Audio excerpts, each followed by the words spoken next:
we didn't go, oh, that's a great idea. Let's just get prototyping and build it. We spent 6 months doing pure research. Do people even want to be an investor?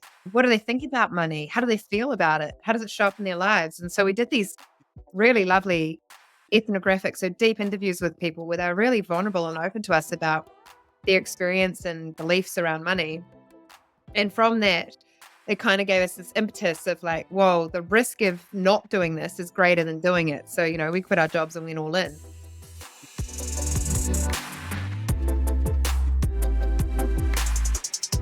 Thanks for having me. Awesome. Hey, like every guest that pops on the show, would love to kind of hear their story. For you, what was the co-founding moment of Sharesies? How did it lead up to that? Oh, cool. Well, I would always tutor with business ideas ever since school, really, and had a few businesses at school, and that was really fun. But the lead up to Sharesies was there was 4 of us that were looking at starting a business together, and then we heard of Sonya also wanting to start one with her partner, Ben, and we were like, well, and we all got together and we were like, hey, that idea is actually really good. We should go in on that. So Sonya had the initial idea behind Sharesies around, what if you could invest with $50? What if you could grow it over time? What if you could make that accessible? And, with the media at that time, nearly 8 years ago, it was all about people can't get into home ownership because they're spending their money on Smash Avocado, And I was like, well, actually, with the technology available today, there's no reason that people can't have access to the same money opportunities. And bada bing, bada boom, Sharesies was born. Nice. And what Smash everything? Yeah. No, never made sense to me. There's better things to spend your money on. Exactly. Like a nice T-bone steak. If you're really going to go all out, like you're a dinner, not a brunch person, eh? Definitely not. Hey, so what I find fascinating about Sharesies is that you've got 6 co-founders. Is that correct? Am I like normally see 2 or 3? How did it come to about 6? And what was the thought pattern, looking back then? Why did you all jump into like co-founder seat? How did you distinguish who's going to do what? Like who's going to be the CEO? What was the thought pattern amongst all of that? Yeah, it's fascinating at the start, eh? Like we would get heaps of crap about being more than 2 founders. Like isn't a company founded by 2 people in a garage, Yes. Not 6 people. But honestly, we operate in a highly regulated industry. We're trying to create systemic and generational change in the finance, and how people develop wealth and manage it.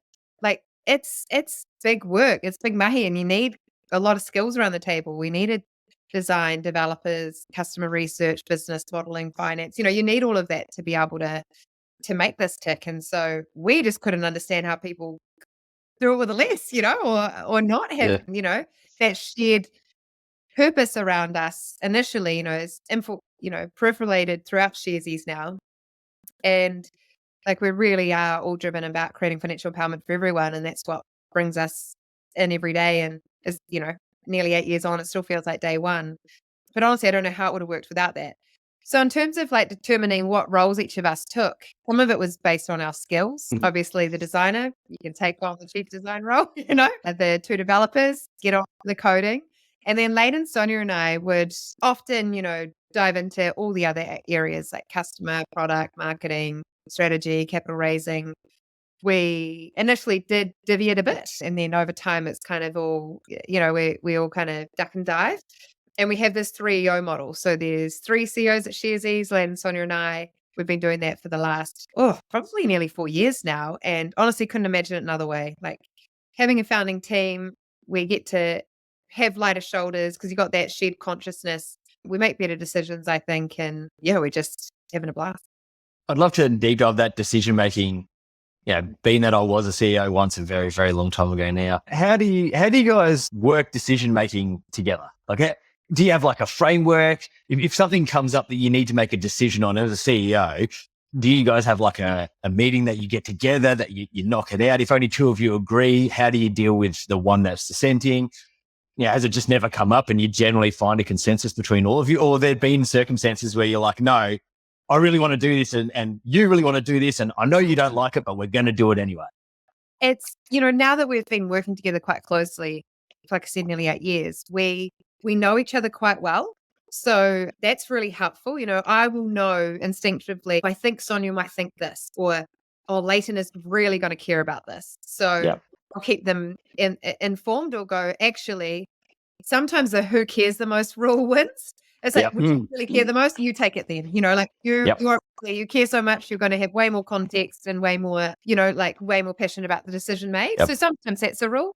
I do like that hats, haircuts, tattoo type of decision making too. Like, is this a hat? Yep, put it on now. Doesn't look right. Can change it easily. Is it a haircut where, Sharesies will wear it for a while, but it'll grow out?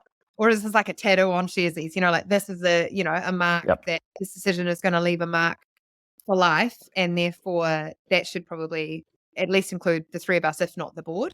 So yeah, it's really fluid, I'd say, but I ultimately think that we're able to make decisions faster because there's three of us making decisions, and we're up to us to keep each other in the loop and up to date with what's going on and what we're deciding. But yeah, I think now we've got this instinct to know, let's loop them in. They're going to care, or they've got really good perspectives to add, or go, actually, I'll just make this, and if it doesn't work.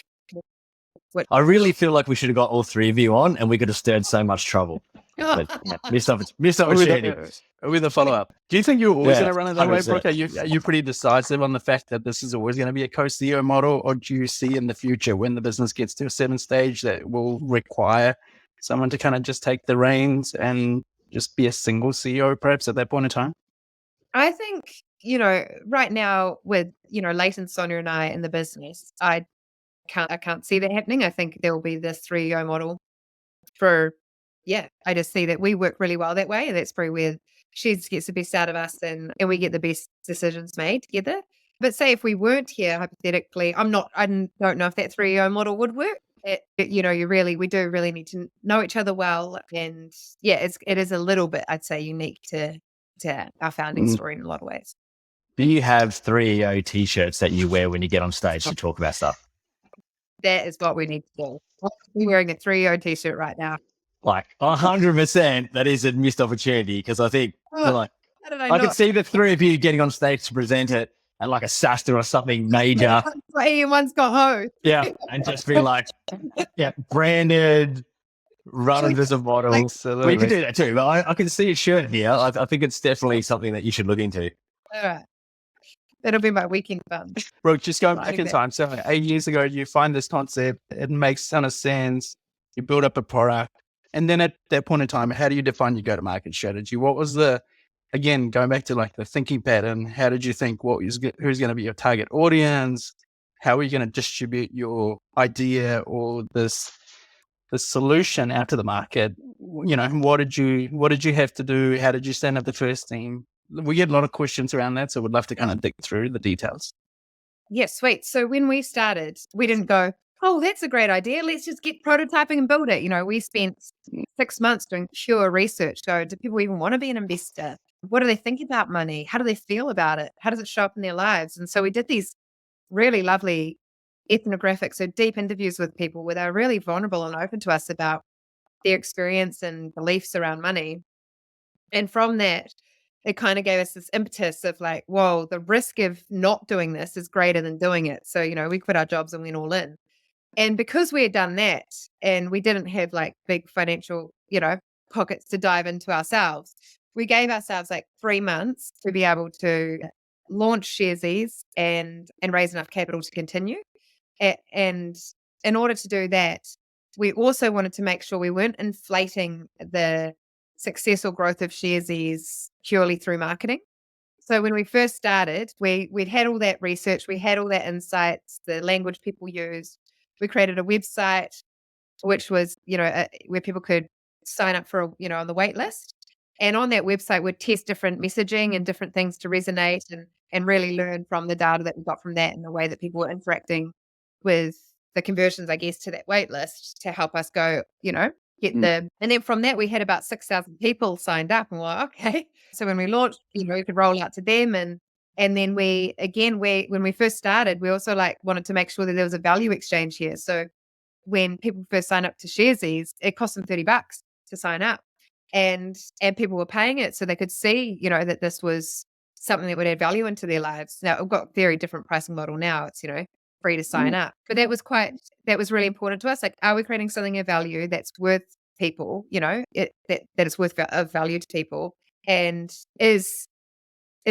are we getting product market fit? So then once we had our product, we'd see if people were actually investing, or topping up their wallet and investing. And then once we saw that actually that all was humming well, we're like, okay, we're in actually a spot now where it is worth putting some marketing money behind our growth. So that's time. And we didn't want to, create a facade of, heaps of signups, but they actually weren't even investing or developing well. And they haven't paid us. They're all free, but we have 50 million users. I really like that. But it was, I think it's quite good to test that business model as early as you can. Yeah. I think that's super smart. Like the fact that you wanted to know someone would pay. There's actual value in what you've created. Yeah. And now your model's completely different, and there's hundreds of reasons why you've gone to the model you've gone, but you always knew before you moved to a free, it's free to sign up, that people would pay. You've tested it, you knew it, you've proved. I think that's really, really good advice for people starting out. Look, you also mentioned something about fundraising. So you raised quite early on in the cycle. Is it just because you were taking on such a big market and the push you needed to get your solution out in that wider space? Why did you have to raise capital so early? Any advice for the startups in that sense? Yeah, well, there's a myriad of reasons why we need to raise capital, but a really big one was we are in a really regulated environment, and that takes quite a lot of time and capital to be able to, comply in some ways. So, legal advice. Lawyers need money. That definitely adds up, right? And that's all worth it, because it's really important that there are regulations around, where people's wealth and money is. So lawyers are good people. They need money. No, this is not a self-promotional podcast, Sean. It was really important. And they even gave us some pro bono help to start, which was really great.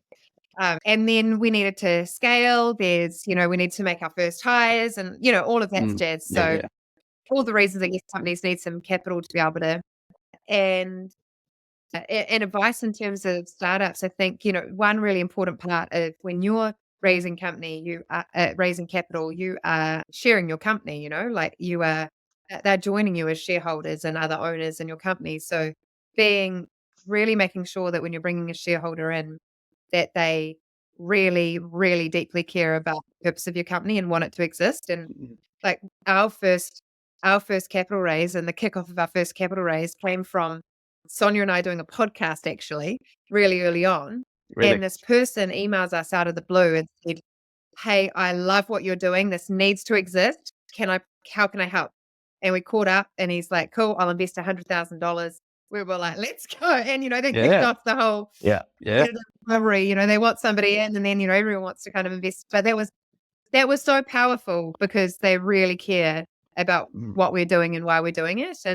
And that's been an ethos we've had with any shareholder we've brought on to Sharesies. It's like, and also the ethos we share when people are investing in Sharesies, like, do you really care about the companies and funds you're investing in? And do you see a future with them? And if you do, that's great. And I think that's a really important part for founders to know. Another key part of raising capital I really want founders to know is you've really got to be thinking about, if you're raising money, you'll likely potentially need to raise more.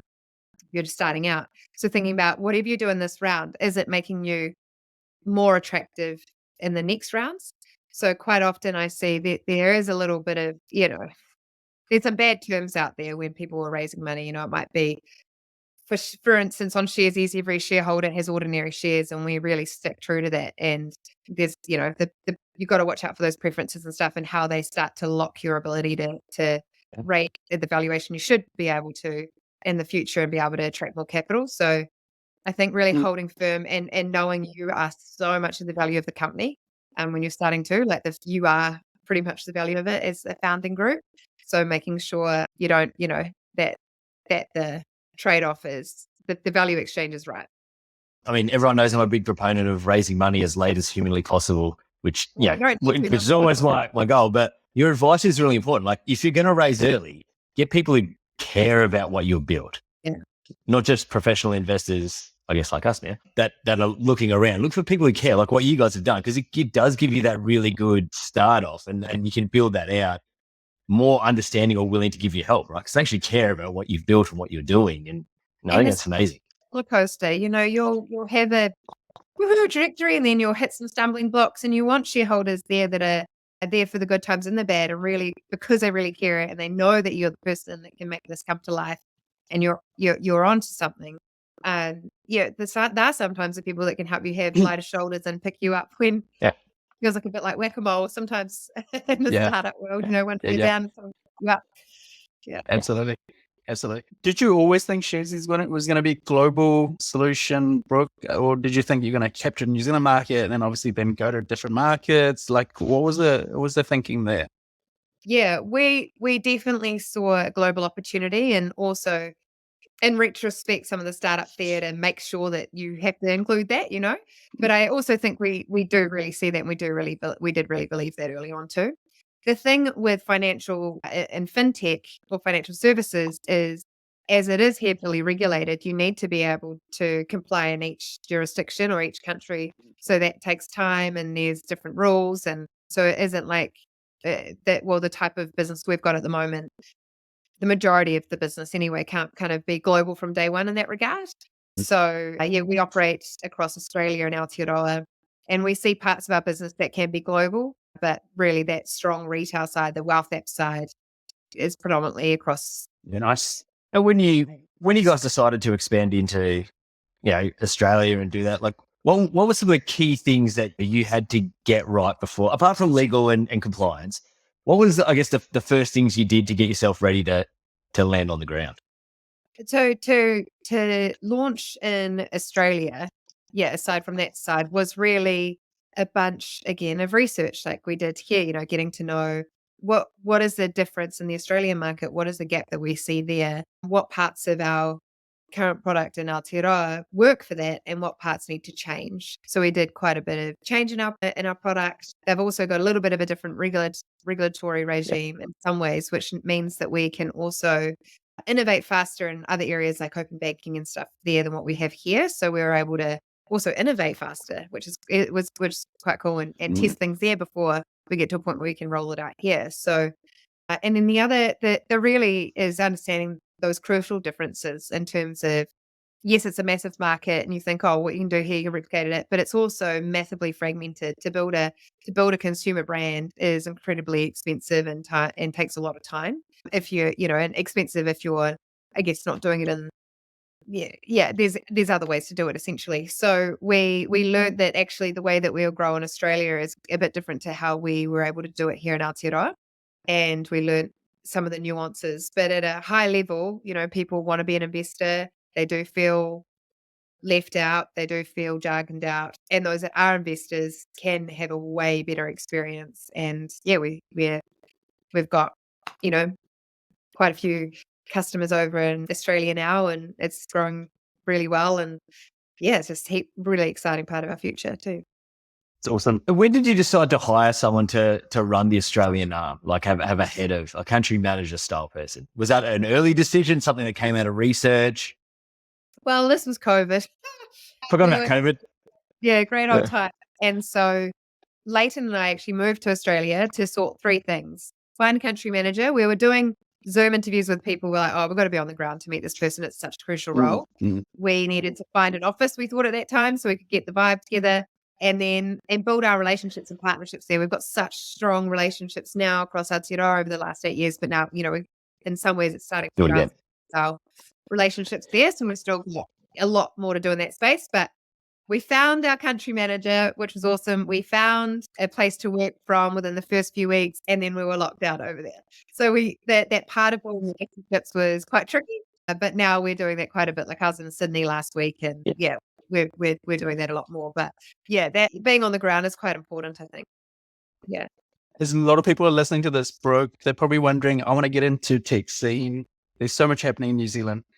I suppose coming back to your experience, why is New Zealand such a good place to start if you're starting in tech as a startup founder or whatever it may be related to startup? And I guess on the flip side, I'm going to ask you the same question, both at once.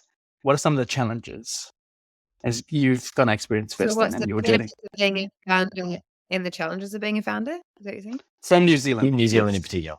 Okay, so benefits of founding a company in Aotearoa is that we are highly relational. So there's so many people are willing to open doors and share advice and support you, I think. And that's something I didn't realize was that unique to us until you kind of go overseas and you're like, there's this beautiful kind of, we're maximum 3 degrees separated, but it feels like a lot less. Yeah. And so it's been, like if you ask, a lot of people will say yes, like it's kind of like a bit of our culture, which is quite nice. I think there's been really helpful.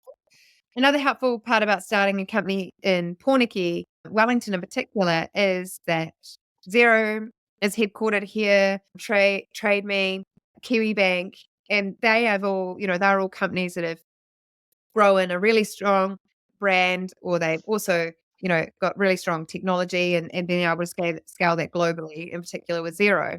And I worked at both Kiwi Bank and Xero too. So the ripple effects of the success of those companies have been massive, either in terms of access to shareholders and capital because they were able to get exits out of Xero and Trade Me, or with Kiwi Bank in particular, that's probably the last kind of financial services company that kind of started and got that scale and created products relatively recently in a way that we were able to like attract talent from too. So, or, from working there, building those relationships and understanding how the regulatory landscape works and then being close to regulators and the NZX and stuff here too. So I think that that's been really helpful.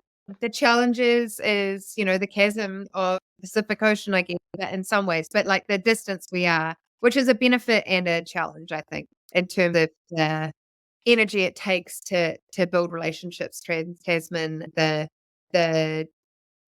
isolation we have in terms of what we think about compared to say what Australians think about or other around the world. So it's just having to really shape your world view in a lot of ways, or make sure that you're getting access to people and information that help build a more global business. Yeah, so powerful. So then the follow-up question to that, if you were to do it all over again, Brooke, and you could change one thing about your journey, what would that one thing be? The funny thing is, it's nothing to do with Sharesies. It's that I recently got into surfing, and my biggest regret is I didn't get into it earlier. Actually, but I wonder if that would be interesting from Sharesies too. It's like, if I'm really frothing for it, and but I don't know. Am I allowed to answer that, or do you want more? Absolutely. No, that's a good answer. And like, just FYI, there's a lot of good surf beaches in Australia. I know. Well, I thought that's what she was trying to make connection, is that if she had moved over to Australia for a bit of surf beaches, perhaps then, that would have been the lesson learned. But it's a perfectly well answer. I'm still trying to get over the fact that she kind of slighted Australia before when she said, everyone is helpful in New Zealand and no one's helpful in Australia. I'm pretty confident that's what I got out of what you said. I distilled it down a little bit, but I'm pretty sure that's sort of where it was. I was saying the critical relation is a lot easier, right? But in Australia, I'm teasing you. I'm teasing you. He's just that as a soundbite. It is true. That's the best part about, like, when you eventually listen back, you'll be like, I never said any of these things. The way we cut it is amazing. Finally, it's going to be so much different than what you realized, much like most of the ones we've done. So I guess, 8 years in, Brooke, what is the new vision now and how are you tracking against that for Sharesies? Is there a new vision? Nice. Is it still the same original vision? Sorry, there's a delay. Yeah, so our purpose is the same. We want to create financial empowerment for everyone. Our vision, is still to give someone with $5 and $5 million the same money opportunities. But as we've grown, we've realized actually we're starting to become, or we can see that we could become the heart of wealth and really like a big part of the change in the system, essentially. So what Sharesies does now is, we started as an investment platform, providing access to investing. Now we're a wealth app, provide access to KiwiSaver, Save, insurance, and really building out the whole wealth app. So we're really a place where people can grow their wealth and really focus on that. And we're also open for business. So we partner with, I'd say around 600-700 companies to support them, providing their staff with staff shares so that they can be owners in the companies that they work in, and that value exchange works well too, that they can communicate well to their shareholders and keep, and also shareholders can communicate well with companies. We see a massive opportunity in that space. So that's another part of our business that we're growing quite strongly in. So we really have a Sharesies business arm and a wealth app arm. Yeah, awesome. Yeah. Hey, after you dominate Australia, where to next? Well, there's we've built all of our technology ourselves. It's all proprietary. And we did that because in order to make the unit economics work when we first started, we essentially had to. It was like, well, you partner with people and you take, it costs $1 for this and $1 for that. And it's like all of a sudden it's just not going to be economical to be a real mass market kind of, player. So we built it ourselves. And because of that, and we've built this beautiful technology, there's a lot of opportunity for people to leverage that too. So we see quite a global opportunity in providing access to some of the technology that we've already created. And we've had some people keen on that, which is cool. Awesome. Well, I think that's all the hard stuff done. All the easy stuff. Would love to take you through. Yeah. Oh, no, yeah. There's still one question. Yeah. Well, yeah. Yes. I love that question. You got to ask it. It may be surfing. Okay. Yeah, it could be, but I've got to now dive into my memory bank. Brooke, when you do decide to hang up your boots, what do you want to be known for? Known for? I mean, I think there's... Such a good question. And I never really think of that. I'm not think of like I think, people say like the legacy you leave is more how you made people feel than anything else, And so I hope that that I'll be known for, I've got a lot of energy, but that people felt more of a sense of possibilities around me or something. I think that would be cool. Or they could be able to create it, make it happen. I feel like that would be rad. I'll give you a little bit of addition. I think you're going to be remembered as someone who provided a lot of financial freedom to a lot of people who could otherwise never have got there or got it. And I think that's a pretty awesome legacy to leave behind. It totally is. And that's definitely like Sharesies' legacy. And I also, I hope that goes on for generations to come. Yeah. Pretty awesome. Now you can go to the other questions. And now my favorite question. I would say, look, history, being a CEO for a long time, you don't stop and think about a lot of things because you don't get to stop and think about it. So that's why I love that question because it makes you stop and think for a bit. It does. Yeah. All right. Hit him hard. Yeah. Now the hard stuff. That hard stuff. Brooke, what's your favorite sports team? Can I say my son's Ripper rugby team? Or yes, you can. Absolutely. As long as you pick one thing, it doesn't matter what it is. You can only have one. Yeah. Just one. Okay. That's it. Represent. Favorite music genre? What do you listen to when you're cruising? I listen to a range of things, but I've got to probably say neo soul. So like Erykah Badu. Yeah. Yes. Okay. Yeah. You're good at this compared to many of the others. They tend to give us like 5 answers, and it's like favorite, just one thing. What about favorite movie of all time? Look, I hate the favorite questions, to be honest. You're doing pretty well. I things like that in my brain often, but yeah. I can't think of a movie, but I can think of a book. That works. Right now, because I'm reading it, doesn't mean it's my favorite, but I'm reading Educated, and I'm really enjoying it. But about this woman, her new life, and I'm enjoying that. This is why favorite questions are the best, because everyone hates them because they're like, I don't have a favorite, I have like 15. I love it. They just know all their favorite things, and I'm like, it changes. I like things. But Good place to visit. Just one. Mount Maunganui, like actually going up the top of Mount Maunganui. Yeah, nice. That's awesome. Now this is our favorite know where that is. Well, next time you come over, I would take you.